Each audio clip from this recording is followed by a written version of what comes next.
Hasina লেসপেন্সার BNP নেতার ভাই পররাষ্ট্র সচিব জসিম উই আওয়ামী বয়ানরে আবার মাঠে নিছে। এই আওয়ামী বয়ানরে আমি তার প্রত্যেকটা দাবি নিয়ে কথা বলবো, তার শয়তানি আর মূর্খতা ধরায় দেব, এবং এটাও ধরায় দেব যে এটা গ্র্যান্ড ইন্ডিয়ান প্ল্যান। সে পাকিস্তানকে 1971 গণহত্যার জন্য ক্ষমা চাইতে বলছে। পাকিস্তান একবার না দুইবার রাষ্ট্রীয়ভাবে ক্ষমা চাইছে বাংলাদেশের কাছে। আমি সেই প্রসঙ্গে প্রমাণ সহ আসতেছি। আজকের আলোচনার বিষয় হচ্ছে এক্সক্লুসিভ বিষয়, ছদ্মবেশে ঘুরছেন দুই উপদেষ্টা, গোয়েন্দা সংস্থা রয়ের মিশন। আসসালামু আলাইকুম প্রিয় দর্শক শ্রোতা। বাংলাদেশ দখল নিয়ে ভারতের সামরিক তৎপরতার ভিডিও আপনারা দেখেছেন।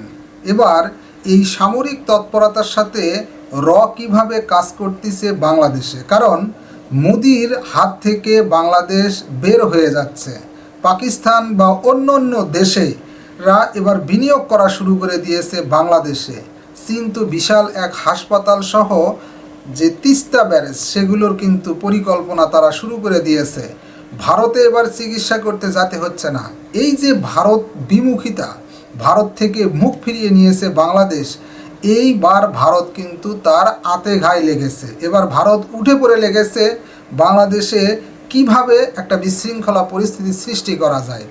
চলুন কিভাবে পরিকল্পনা করতেছে গুরুত্বপূর্ণ তথ্য আছে, এবং আরও দুজন উপদেষ্টা তারা ছদ্মবেশে ঘুরে বেড়াচ্ছেন কেন, এ বিষয়েও জানতে পারবেন। চলুন ভিডিওতে বিস্তারিত দেখে আসি। আমি একবার যারে জাউরা বলে আইডেন্টিফাই করি, জাউরা হিসেবে সে একসময় প্রমাণ করে দেয় যে সে আসলেই জাউরা। আমার আইডেন্টিফিকেশন ঠিক ছিল, আমি ঠিকই ধরেছিলাম তারে। আমি এই পররাষ্ট্র সচিবরে নিয়ে মেলা এপিসোড করেছি। পররাষ্ট্র উপদেষ্টা তহিদ সাহেব পর্যন্ত কইছে যে আমি নাকি ওর পিছে লাগিছি, কারণ আমার অন্য কাউকে পছন্দ আছে পররাষ্ট্র সচিব হিসাবে। কথা সত্য, আমার পছন্দ আমি লুকাই না। তো আমি তো মনিকা বেলুচিরে পছন্দ করি। তো তহিদ সাহেব আপনার পছন্দ না জসিমের চাইতে মনিকা বেলুচিরে বা ইন্ডিয়ান নায়িকারে পররাষ্ট্র সচিব করলে তো সবাই মেনে নিত। এটা করেনি, সহজ জিনিস বুঝেন না গায়ে। তাই জসিম কেন তার জাউরা উপাধির প্রতি সম্মান দেখাইছে সেটা এনার দেখি। এটা নতুন কাজ করেছে ওই আসেন, এটা দেখে দেখি মজার জিনিস আছে। জসিম পাকিস্তানের সাথে একটা দ্বিপক্ষীয় মিটিং করেছে, করা ভালো জিনিস, পাকিস্তানের সাথে করেছে। মেলা দিন মিটিং টিটিং হয় না, তো সেই দ্বিপক্ষীয় মিটিংয়ে কি করেছে, সে আওয়ামী বয়ান তুলে ধরেছে। পাকিস্তান নিয়ে আওয়ামী বয়ান কি ছিল, মানে যে সিপি গ্যাং এর গর্দবগুলা আওয়ামী লীগের গুলা কি করতো, কি বলতো, আওয়ামী বামেরা কি বলতো। এক নম্বর বলতো পাকিস্তানকে 1971 গণহত্যার জন্য ক্ষমা চাইতে হবে। 2 নম্বর কি করতো, পাকিস্তানের কাছে 1971 বাংলাদেশে অনেক পাওনা আছে, সেগুলো ফেরত দিতে হবে। 3 নাম্বার, আইটকে পড়া পাকিস্তানিদের ফেরত নিতে হবে। এই তো, অন্য কিছু কইতো, এগুলোই তো। হাসিনা লেসপেন্সার বিএনপি নেতার ভাই পররাষ্ট্র সচিব জসিম উই আওয়ামী বয়ানরে আবার মাঠে নিছে। এই আওয়ামী বয়ানরে আমি তার প্রত্যেকটা দাবি নিয়ে কথা বলবো, তার শয়তানি আর মূর্খতা ধরায় দেব, এবং এটাও ধরায় দেব যে এটা গ্র্যান্ড ইন্ডিয়ান প্ল্যান। সে পাকিস্তানকে 1971 গণহত্যার জন্য ক্ষমা চাইতে বলছে। পাকিস্তান একবার না দুইবার রাষ্ট্রীয়ভাবে ক্ষমা চাইছে বাংলাদেশের কাছে। আমি সেই প্রসঙ্গে প্রমাণ সহ আসতেছি এখন। পাকিস্তান কি গণহত্যার জন্য ক্ষমা চাইছে? 1974 5 থেকে 9 এপ্রিল বাংলাদেশ ভারত পাকিস্তানের পররাষ্ট্রমন্ত্রীদের ত্রিপক্ষীয় একটা বৈঠক হয়। সে বৈঠকে বাংলাদেশে প্রতিনিধিত্ব করে মুজিব সরকারের পররাষ্ট্রমন্ত্রী ডক্টর কামাল হোসেন।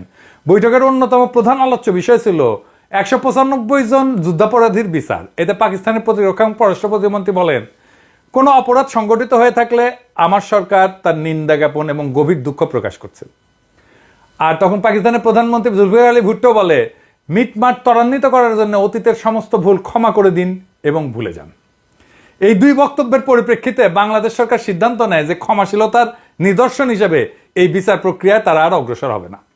দেশে ফিরে 11 এপ্রিল 1974 ডক্টর কামাল হোসেন বলে যে বাংলাদেশে পাকিস্তান যে অপরাধ করছে তা প্রতিষ্ঠা করা, পাকিস্তান কর্তৃক তার সব অপরাধকে স্বীকার করানো এবং বাংলাদেশের বিচার অনুষ্ঠানের সামর্থ্য প্রতিষ্ঠা করাই ছিল প্রস্তাবিত যুদ্ধাপরাধী বিচারের মুখ্য উদ্দেশ্য। বর্তমান ক্ষেত্রেও পাকিস্তান তার অপরাধ স্বীকার এবং ক্ষমা প্রার্থনা করায় এই লক্ষ্য অর্জন করা গেছে। ডক্টর কামাল হোসেনের এই বক্তব্য পরদিন বাংলাদেশের সমস্ত পত্রিকায় প্রকাশিত হয়। এরপর বাংলাদেশের পক্ষ থেকে 195 জন যুদ্ধাপরাধীর বিচারের সিদ্ধান্তটা আনুষ্ঠানিকভাবে প্রত্যাহার করা হয়। এটাই ছিল প্রথম সরকারিভাবে ক্ষমা প্রার্থনা। আর ক্ষমা প্রার্থনা হয়েছে, আরেকবার হয়েছে, দ্বিতীয়বার ক্ষমা চাইছে পাকিস্তানের প্রধানমন্ত্রী ভুট্টো ঢাকায় এসে। 1974 জুনে শেখ মুজিবের আমন্ত্রণে পাকিস্তানের প্রধানমন্ত্রী ভুট্টো ঢাকা এসছে। ভুট্টোর সামনে রাতে একটা রাষ্ট্রীয় ভোজসভার আয়োজন করা হয়েছে। উপস্থিত আছে স্বয়ং শতাব্দীর বডিগার্ড, মন্ত্রী পরিষদের অন্যান্য সদস্য। ভুট্টো ডিনারের আগে বক্তৃতা দিতে উঠছেন এবং বলতে শুরু করলেন। কি বলতেছেন শুনেন ভালো কইরা। আপনাদের উপর স্বার্থপর অবিবেচক সামরিক কর্তৃত্ব লজ্জাজনক দমন পীড়ন এবং অকথ্য অপরাধ করেছে। আমি পাকিস্তানের জনগণের পক্ষ থেকে বাংলাদেশের জনগণের জন্য শুভেচ্ছা বয়ে এনেছি। আমাদের দয়া করে তাদের মানে ইয়াহিয়া খান তার সাথে এক করে দেখবেন না, যারা শুধু আপনাদের নয় আমাদের উপরও তখন শাসন করত। আমরা আপনাদের বেদনা এবং কষ্টকে অন্তর দিয়ে অনুভব করি। আপনাদের ক্ষতির জন্য আন্তরিকভাবে দুঃখ প্রকাশ করছি। আমাদের শেষ নবীর নাম নিয়ে আমি আপনাদের কাছে বলতে চাই, আমরা আমাদের কৃতকর্মের জন্য অনুতপ্ত, আমরা তওবা করছি। এর চাইতে আর ভালোভাবে কিভাবে ক্ষমা চাওয়া যায়? এইভাবেই তো ভুট্টো তার একটা রাষ্ট্রনায়কোচিত বক্তব্যে 71-এ পাকিস্তান বাহিনীর বর্বরতার জন্য আনুষ্ঠানিকভাবে ক্ষমা চেয়েছিল। ভুট্টোর পরে শেখ মুজিব বক্তৃতা দিতে ওঠে। ভুট্টোর সাথে সুর মিলায় শেখ মুজিব বলে যে আসেন আমরা অতীতের তিক্ততা এবং শত্রুতা ভুলে যাই এবং আমাদের জনগণের জন্য আশা এবং সমৃদ্ধির নতুন অধ্যায় শুরু করি। এইটা পৃথিবীর বিভিন্ন পত্রিকায়, আন্তর্জাতিক পত্রিকায় এটা ছাপা হয়। দেখেন আপনি।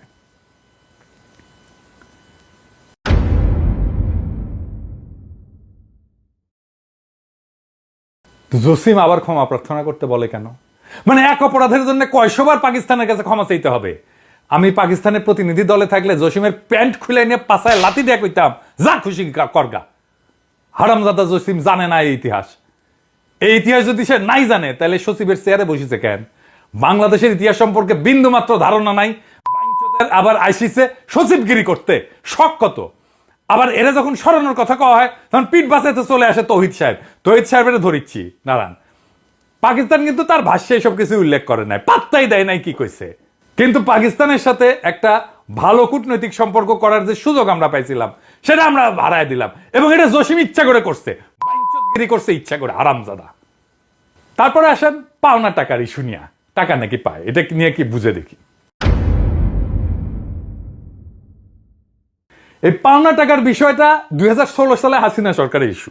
ওইখান থেকে কপি পেস্ট করেছে, দেখেন জনকণ্ঠের পত্রিকা। হাসিনা সরকারের ইস্যু, হাসিনার জনপ্রশাসন পদক পাওয়া হাসিনার পাঁচাটা প্রফেসর ইউনুসের সচিব, বিএনপি নেতার ছোট ভাই, বিএনপির রিকমেন্ডেশনে হওয়া পররাষ্ট্র সচিব, এটা ফলো আপ করছে। আর দেখেন ইন্ডিয়ান মিডিয়াতে কি উল্লাস। দেখেন এডিটর সাহেব, আরো দেখান, আরো দেখান। দেখেছেন দেখেছেন তো বিষয়টা কি? পাওনা টাকার বিষয়টা কি? আসেন আর একটু বিস্তারিত দেখি। 1970 সালে ভোলা ঘূর্ণিঝড়ের পর তৎকালীন পূর্ব পাকিস্তানে পাঠানো $200 মিলিয়ন বৈদেশিক সহায়তা এইটার মধ্যে আছে আর কি, এই টাকা চাওয়ার মধ্যে আছে। রেডি সাহেব পাইছি মেলা দিন পর এক মাল পাইছি। এক গাধা ছিল সর্দির বডিগার্ড, 3 লক্ষকে 3 মিলিয়ন কইছিল। আর এক গাধা টু দি পাওয়ার ইনফিনিটি পাইছি। দেখান দেখান মালের ছবি দেখান, আর তার পিছিয়ে না গাধার দেখ দেন দেন দেন দেন। এই হারামজাদা $200 মিলিয়ন সাহায্য এসেছিল তখন। হ্যাঁ, এই সাইক্লোনের টাইমে। এটা কি তোর সর্দির বডিগার্ড কয়ে গেছে? হালায় মোট সাহায্য এসেছিল 30 নভেম্বর পর্যন্ত $24 মিলিয়ন। দেখান নিউ ইয়র্কের টাইমসের নিউজটা দেখান রিতা সাহেব। আলাদা করে হিসাব আছে কই কই থেকে সব মিলায় কত এসেছিল। সব মিলে এসেছিল $64.7 মিলিয়ন। হারামজাদা তুই কোনটি পেয়েছো $200 মিলিয়ন? পাকিস্তানের টিম নিয়ে ভদ্রলোক, আমি ওই টিমের টিম লিডার হইলে কইতাম এই $200 মিলিয়ন হিসাবটা দেখি তো, দেন তো। মুখে জামা ঘষা দিতাম একেবারে। পাকিস্তানি গলে বেকুব আছে, মারা খাইতে খাইতে এদের সেন্সেশন নাই হয়ে গেছে। ওই কি 1971 ইন্ডিয়া লুট করে নিয়ে যাওয়া $2.2 বিলিয়ন ইন্ডিয়ার কাছে ফেরত যেতে পারবে? পারবে? ইন্ডিয়া কি লুট করেছিল আসেন দেখি। 12 মার্চ ইন্ডিয়ান বাহিনী চলে যাচ্ছে। সর্দির বডিগার্ড একটা বক্তৃতা মানিচ্ছে, ওটি হ্যাঁ একটা বিদায় কুচকাওয়াজ হচ্ছে। হ্যাঁ 12 থেকে 15 মার্চের মধ্যে ওরা সব চলে যায় আর কি। তো এই শুভেচ্ছা বাণীতে সর্দির বডিগার্ড ওই ইন্ডিয়ান সেনাবাহিনীকে উদ্দেশ্য করে কইতেছে, আমাদের মহাসংকটের সময় আপনাদের প্রসারিত সাহায্যকে আমরা সর্বদা গভীর কৃতজ্ঞতার সাথে স্মরণ করব। ইচ্ছা থাকলেও বাংলাদেশের জনগণ তাদের আতিথেয়তার হস্ত আপনাদের দিকে প্রসারিত করতে পারেনি, কারণ পাকিস্তানি সেনাবাহিনীর ধ্বংসযজ্ঞের কারণে তাদের মানে বাংলাদেশিদের আর কিছুই অবশিষ্ট নাই। কিন্তু আপনাদের প্রতি তাদের রয়েছে অকৃত্রিম ভালোবাসা। আমার অনুরোধ, আপনারা বাংলাদেশের জনগণের ভালোবাসা সাথে করে নিয়ে যান। হ্যাঁ, তো ভালোবাসা তো নিতে কইছে, তো ভারতীয় বাহিনী ফিরে যাওয়ার সময় ভালোবাসার সাথে লুটপাট করে বিপুল সম্পদ নিয়ে যায়। কিছু শিখ অফিসার তাদের অধীনস্থ সেনারা যশোর, কুমিল্লা, ঢাকা, চট্টগ্রাম ক্যান্টনমেন্ট এবং খুলনার শিল্পাঞ্চলে লুটপাট শুরু করে।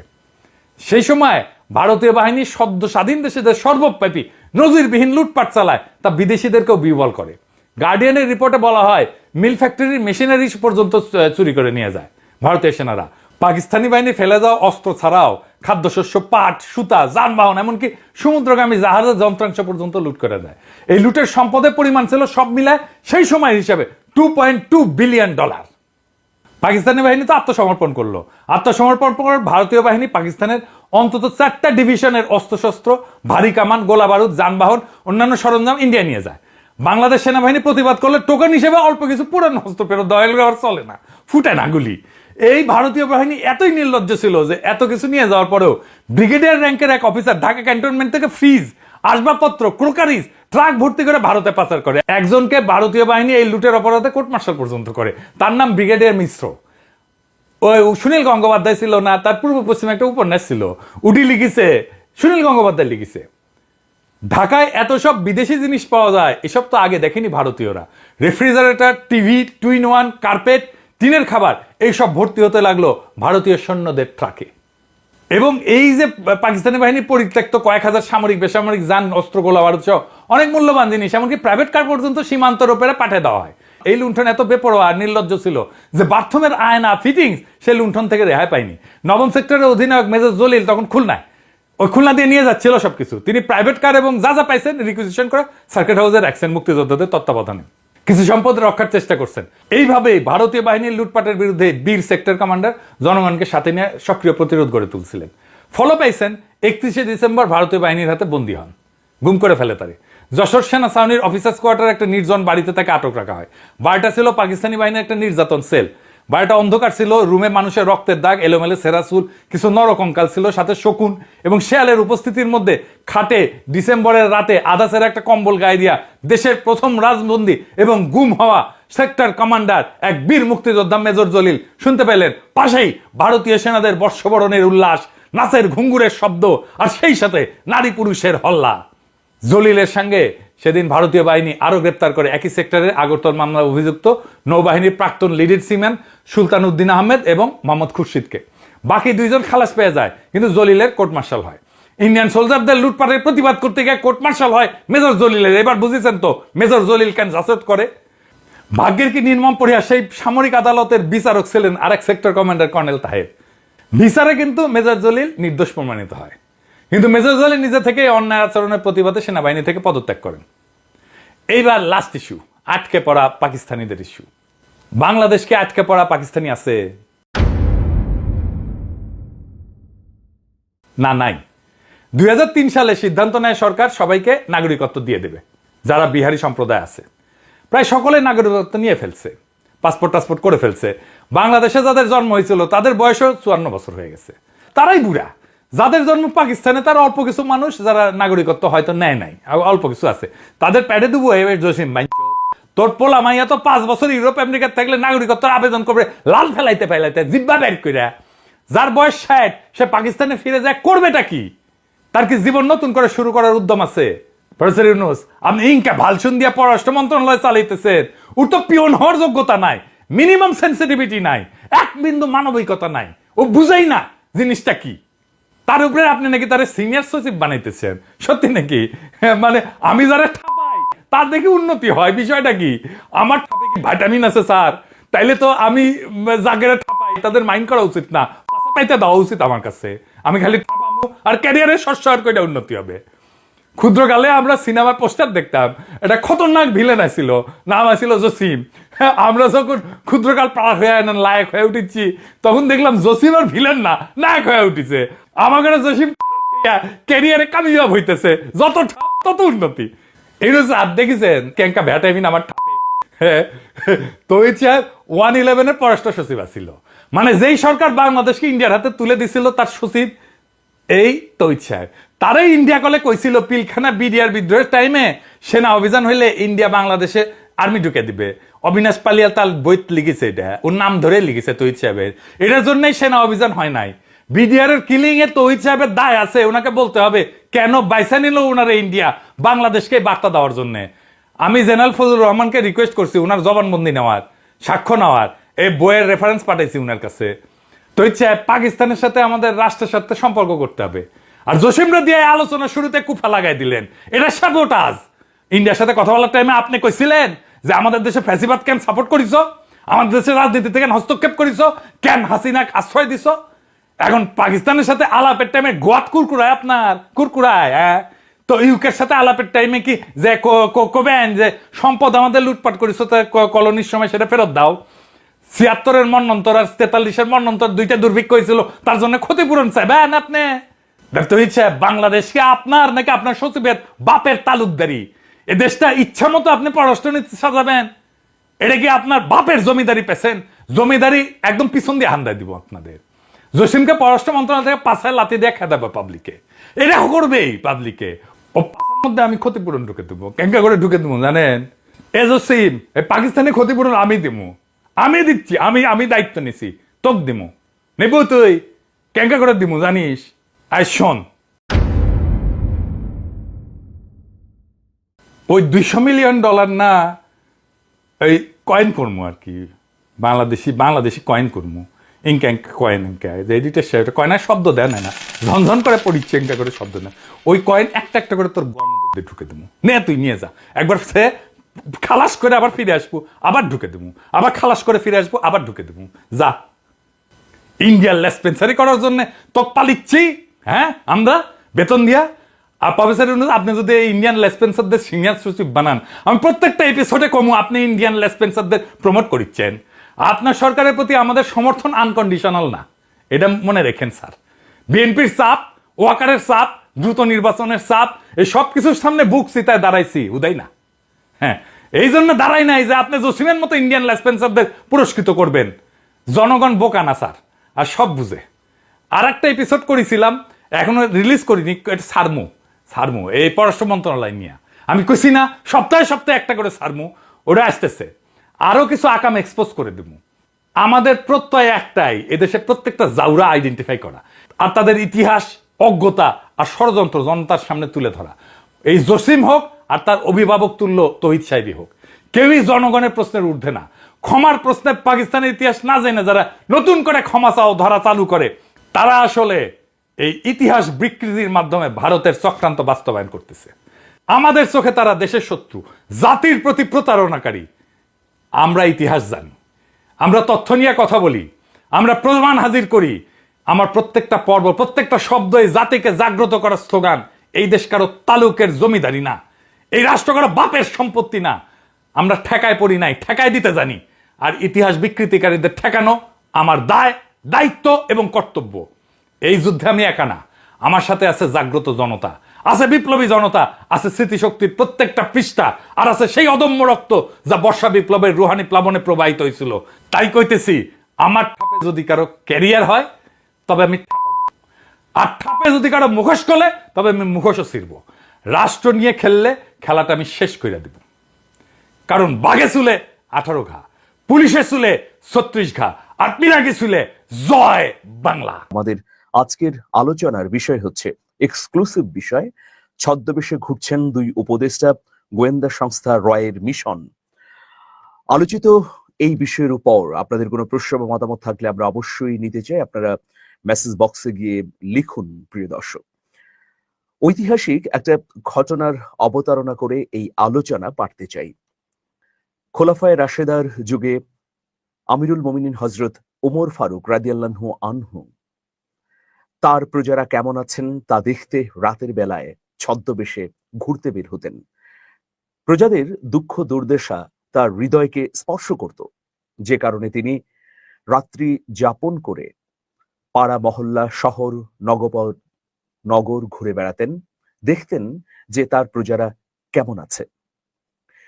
এই কিংবদন্তি ইতিহাস রাজ্য শাসন এবং পৃথিবীর ইতিহাসের পাতায় এখনো অবিস্মরণীয় হয়ে আছে। সেই পথ ধরে উসমানীয় খেলাফতের অনেক বাদশারা তাদের প্রজাদের সুখ শান্তিতে রাখবার জন্য নানা ধরনের কর্মপন্থাও গ্রহণ করেছিলেন। এখনো অনেক সময় যেসব শাসক প্রজাদের জন্য এভাবে সমব্যথী হন, তাদের ক্ষেত্রে সেই হযরত উমর ফারুক রাদিয়াল্লাহু আনহুর উদাহরণটি সামনে চলে আসে। প্রিয় দর্শক, আজকে অত্যন্ত গুরুত্বপূর্ণ আলোচনা। এই আলোচনার দুটো দিক রয়েছে। প্রথম দিক দুজন উপদেষ্টাকে নিয়ে, আর দ্বিতীয় দিক ভারতের গোয়েন্দা সংস্থা রয়ের বাংলাদেশে যে তৎপরতা চলছে সেটি নিয়ে। থাকুন শেষ পর্যন্ত। প্রিয় দর্শক, একটি ছবি আপনাদেরকে দেখাতে চাই এই আলোচনার শুরুতেই। এই ছবিটি কি আপনারা চিনতে পেরেছেন কিনা সেটি অবশ্যই জানাবেন। প্রিয় দর্শক, দেখুন একটি ছবি আমি দেখাচ্ছি। এই একটা ছবি দেখতে পাচ্ছেন নিশ্চয়ই আপনারা যারা এই মুহূর্তে লাইভ দেখছেন। একটা ছবি আপনাদেরকে দেখাচ্ছি। আপনারা কি এই ব্যক্তিকে চিনতে পেরেছেন? যাকে আমি দেখাচ্ছি তাকে চিনতে পেরেছেন কিনা? যদি চিনতে পারেন আপনারা কমেন্ট করতে পারেন। দেখুন, অন্তর্বর্তী সরকারের প্রেস সচিব শফিকুল আলম বিভিন্ন সময়ে তার সোশ্যাল মিডিয়া ফেসবুকে বিভিন্ন ধরনের স্ট্যাটাস দেন। এগুলো নিয়ে আলোচনা সমালোচনা নানা কিছুই হয়, কিন্তু আজকে ব্যতিক্রমী একটা স্ট্যাটাস শফিকুল আলম দিয়েছেন।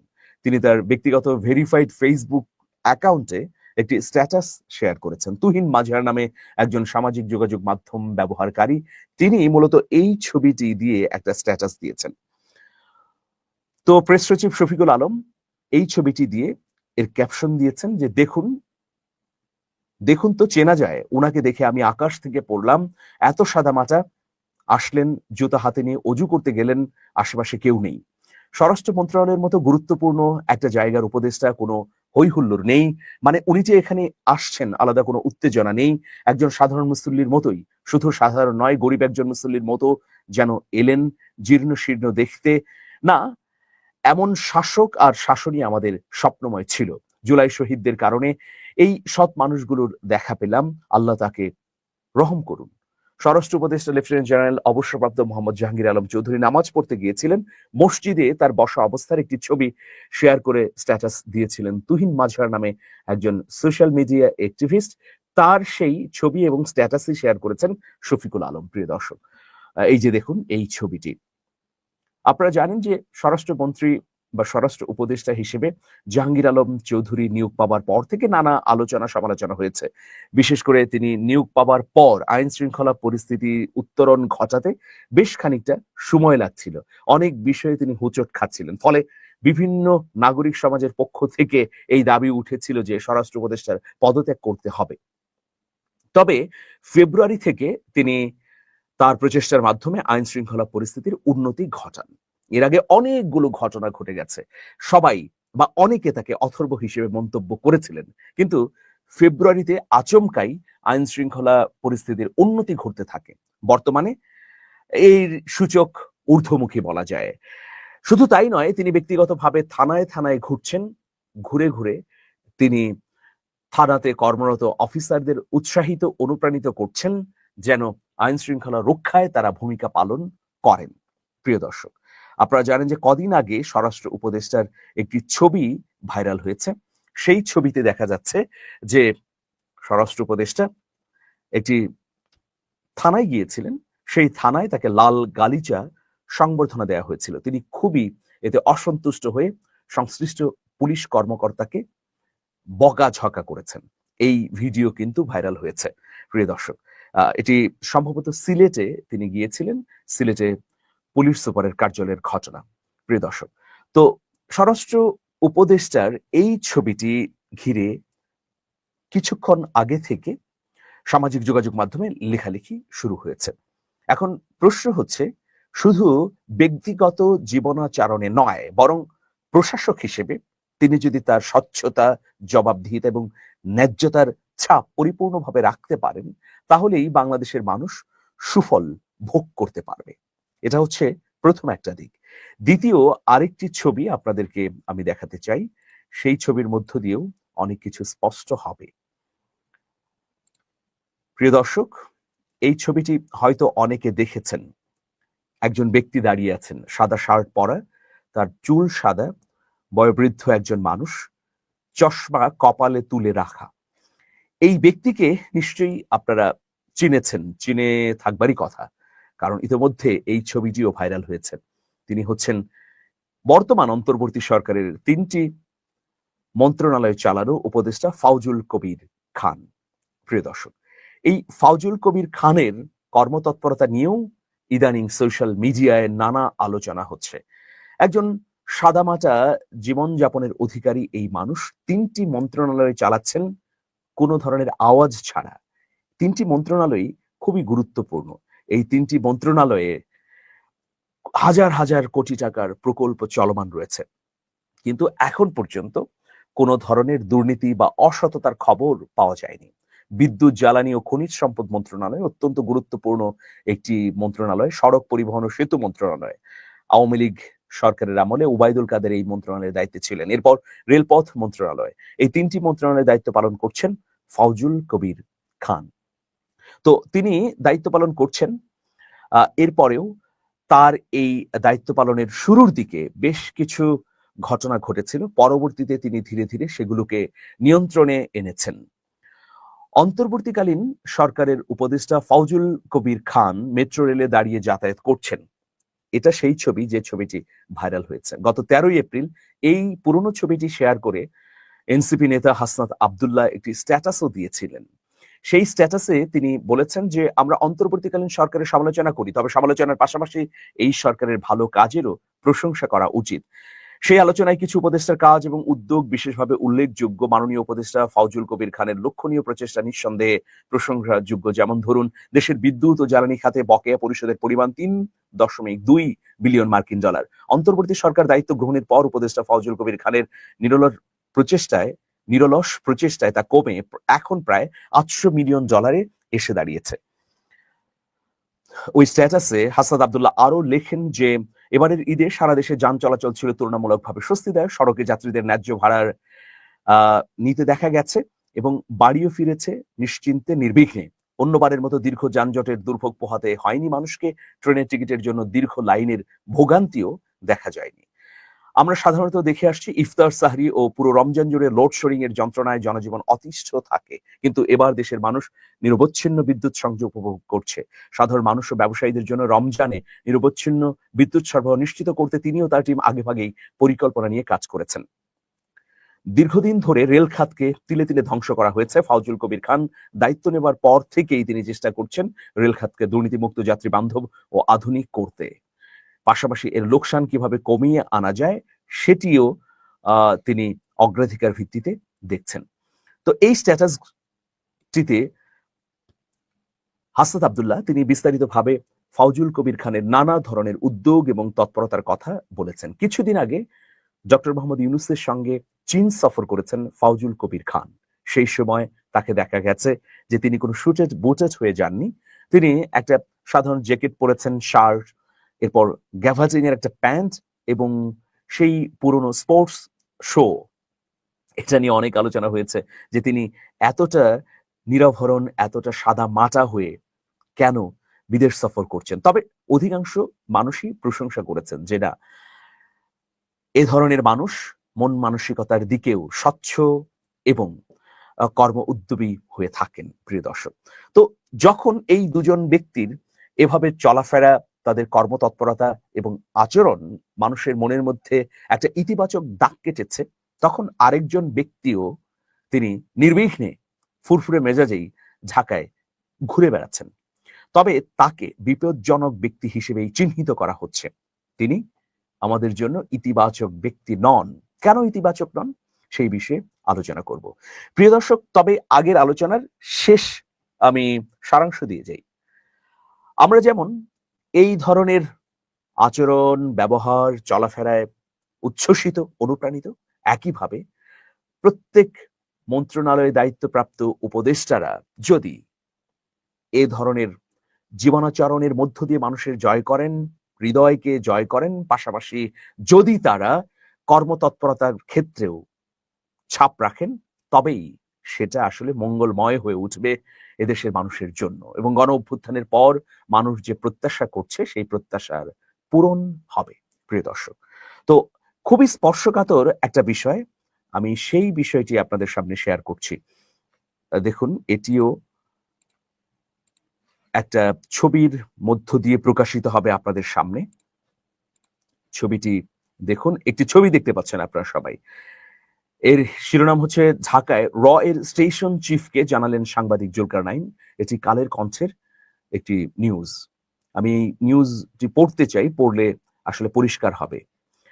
যখন এই দুজন উপদেষ্টার দুটো ছবি বা তাদের কর্মকাণ্ড কর্মতৎপরতা নিয়ে নেটিজেনরা প্রশংসায় ভাসছেন, তারা ছদ্মবেশে বা সাদামাটা বেশভূষায় ঘুরে বেড়াচ্ছেন, ঘুরে ঘুরে জনগণের দুর্ভোগ দেখছেন, দুর্ভোগ লাঘবের চেষ্টা করছেন, ঠিক তখন রয়ের স্টেশন হেডের সঙ্গে মিটিং করে তাদের প্রেসক্রিপশন নিয়ে এসে বাংলাদেশের রাজনীতি চলবে না বলে একটা ভয়াবহ ইঙ্গিতমূলক স্ট্যাটাস দিয়েছেন এনসিপি নেতা হাসনাত আব্দুল্লাহ। তার এই মন্তব্যের পর রয়ের স্টেশন হেডকে কারা তার সঙ্গে আলোচনা করেছেন তা নিয়ে রাজনীতিতে নতুন আলোচনা শুরু হয়েছে।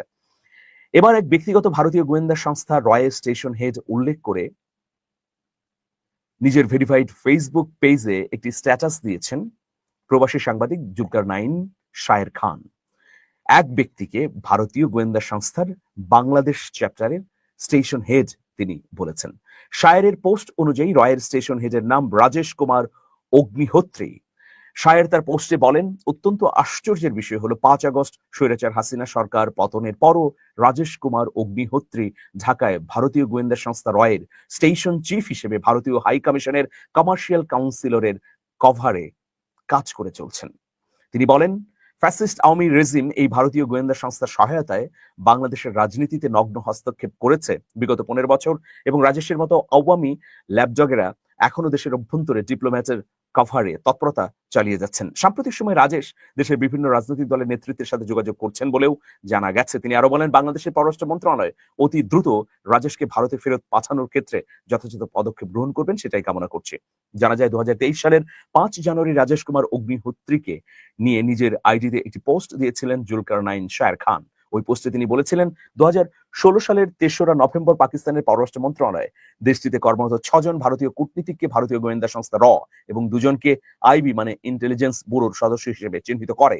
এক বিবৃতিতে পাকিস্তানের স্বরাষ্ট্র মন্ত্রণালয় এবং পররাষ্ট্র মন্ত্রণালয় জানায় যে ভারতীয় দূতাবাসের কমার্শিয়াল কাউন্সিলর রাজেশ কুমার অগ্নিহোত্রী ইসলামাবাদে রয়ের স্টেশন চিফ। ভারতীয় এ সকল কূটনীতিবিদের আড়ালে দেশটিতে গোয়েন্দা বৃত্তি, অস্থিতিশীলতা, নাশকতা এবং বিভিন্ন অর্থনৈতিক প্রকল্পে সাবোটেজের সাথে জড়িত। একই সময়ে পাকিস্তানের পররাষ্ট্র মন্ত্রণালয়ের বরাতে ওই 8 জনের নামের তালিকা এবং ছবি প্রকাশ করে সকল পাক মিডিয়া সবাইকে সচেতন করে। ভারতের পররাষ্ট্র মন্ত্রণালয় অবশ্য এই সকল অভিযোগই ভিত্তিহীন এবং উস্কানিমূলক বলে দাবি করে এবং তালিকায় নাম থাকা কূটনীতিবিদদের ওই বিবৃতির কিছুদিন পরই ভারতে ফিরিয়ে নিয়ে যায়।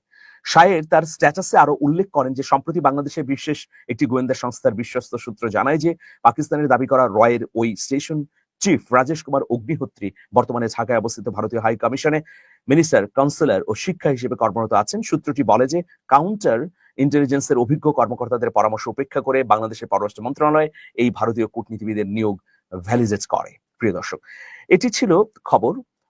তো এখন আমি প্রশ্ন রাখতে চাই যে যদি এই খবরটির সত্যাসত্য পাওয়া যায় তাহলে অবশ্যই উদ্বেগজনক, কিন্তু অগ্নিহোত্রীকে বলা হচ্ছে যে তিনি হচ্ছেন ভারতীয় হাই কমিশনের মিনিস্টার, কাউন্সিলর ও শিক্ষা।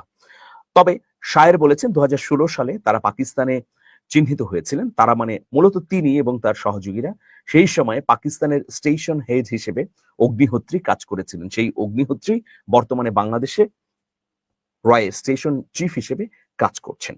এখন দেখুন, আমি আলোচনার প্রথম দিকে আবার ফিরে যেতে চাই যে আমরা দেখতে পেলাম দুটো ছবি, ফজলুল কবির খান এবং জাহাঙ্গীর আলমের। এই দুজন উপদেষ্টা এখনো ছদ্মবেশে বা সাধারণ বেশে বা প্রোটোকল না নিয়েই বিভিন্ন জায়গায় যাচ্ছেন, সরকারি কর্মকর্তাদের দায়িত্ব পরিদর্শন করছেন, বিভিন্ন ব্যক্তিবর্গের সঙ্গে কথা বলছেন।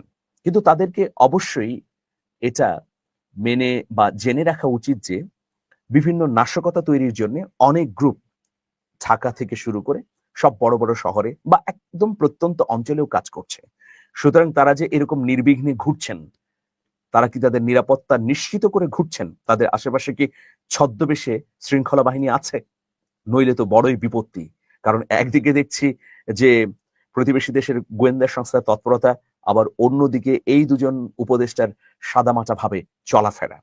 যে কোনো সময় যে কোনো অস্থিতিশীল বা যে কোনো অনাকাঙ্ক্ষিত ঘটনা ঘটে গেলে এরপর দুঃখ প্রকাশ ছাড়া আর কোনো উপায় থাকবে না। প্রিয় দর্শক, এই ছিল আজকের আলোচনা। ভালো থাকুন সবাই। আল্লাহ। প্রিয় দর্শক শ্রোতা, এই বিষয়ে আপনার মন্তব্য থাকলে লিখতে পারেন কমেন্ট বক্সে আপনার মন্তব্য। আজকে এই পর্যন্তই। আল্লাহ হাফেজ।